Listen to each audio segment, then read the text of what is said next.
Well, good evening, everyone. Thank you, Mr. President, for this opportunity. It's my first time on committee. I've got to say I've enjoyed this term a lot. Made great friends like Lou over here. It's just been brilliant being part of this society. I recommend everyone just get involved here. You have heard some great arguments tonight, from Lucas, to Thomas, to even David.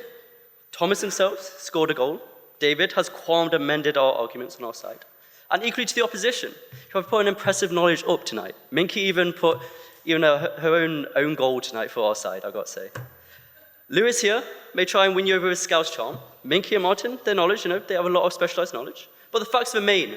Qatar is undeserving of hosting a global event. They don't give the same global rights we expect from a global nation. Not just to some Western ideal of a world. No, a truly objectively just world where dignity, respect, and human rights are freely given and without motive. No matter if it causes economic damage to individuals, nations, or anyone else, or corporations for that matter. No matter the political backlash, no matter anything, we need to be principled as a people, as a nation, and as corporations such as Coca-Cola, which I'll mention later. I feel sad even having to argue for this side. It's a last resort. We have less than 2 months until the World Cup. But what I will argue through this argument, which should hopefully wrap it all up, will be that principle should triumph over any technical boycott. It may be you want to boycott as an individual, as a nation, or delegation should not go there at all, but overall, principle should triumph. Additionally, I must say this is not against the Qatari people, such as our friends in Doha. No. This is against the Qatar states and its agents. Now, I'm slightly lucky that the less than stellar Irish football team have not qualified, so I have a lesser reason than most here to even watch the World Cup. But I assure everyone it's not a grudge against Qatar. Instead, it is a grudge against what Qatar has done to the Qatari people.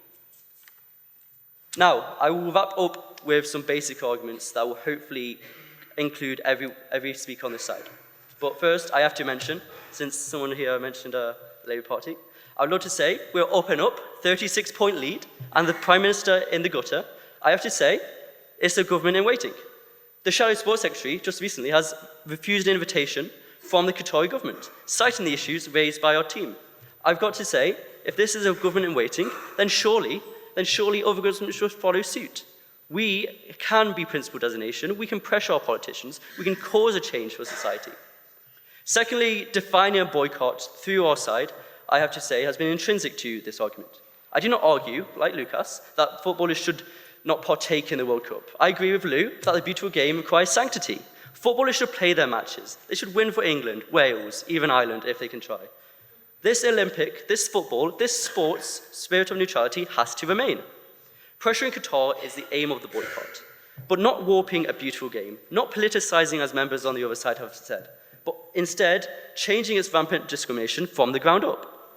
Fans ourselves should be the main participants of any boycott. Individuals are the boycotters in question. Now, I have to say, Lewis and I can agree on something. Gary Neville, he's an annoying individual.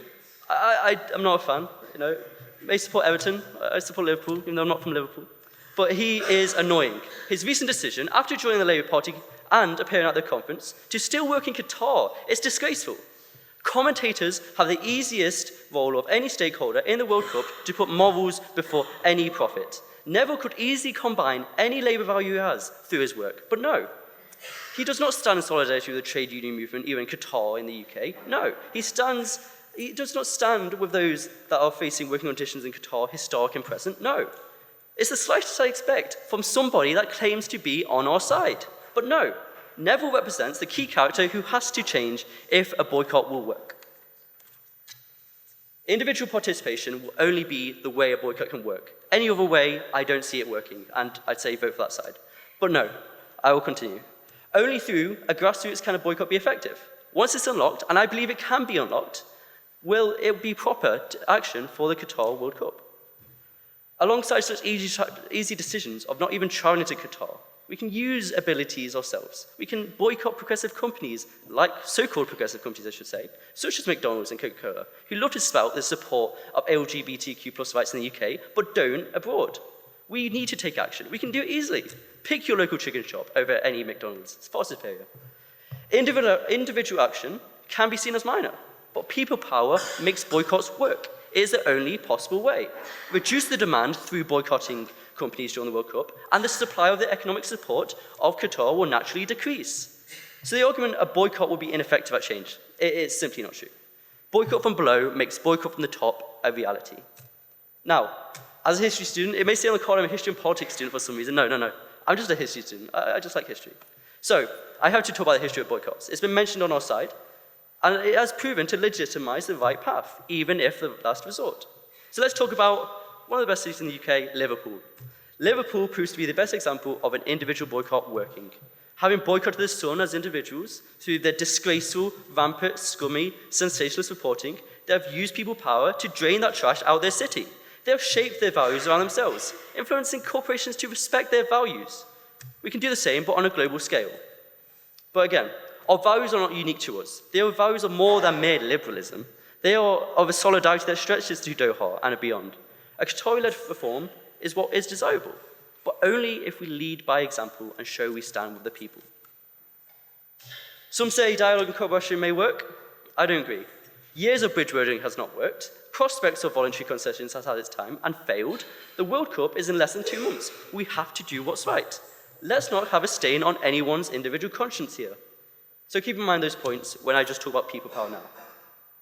Even yesterday in the Union, we had the UK UN representative here.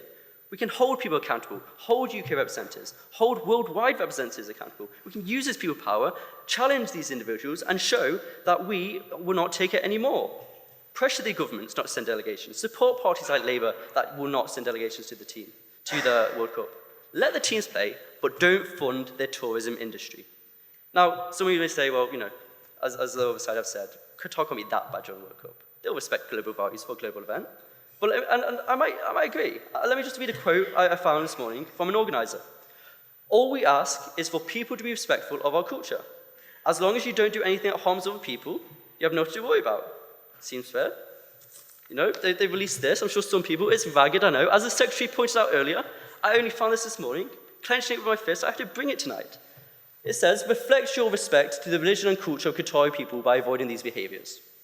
Drinking alcohol, English fans do like that, but let's just respect Qatar there. Not respecting places of worship, I want that in the UK as well. Profanity, yeah, I can see why. But avoid these behaviours. Homosexuality and dating. It's disgraceful. I don't even have to argue that point. I just have to point it out. The opposition have good intentions. I agree. Minky, I've enjoyed your arguments a lot. Lewis, I agree. You have a good heart.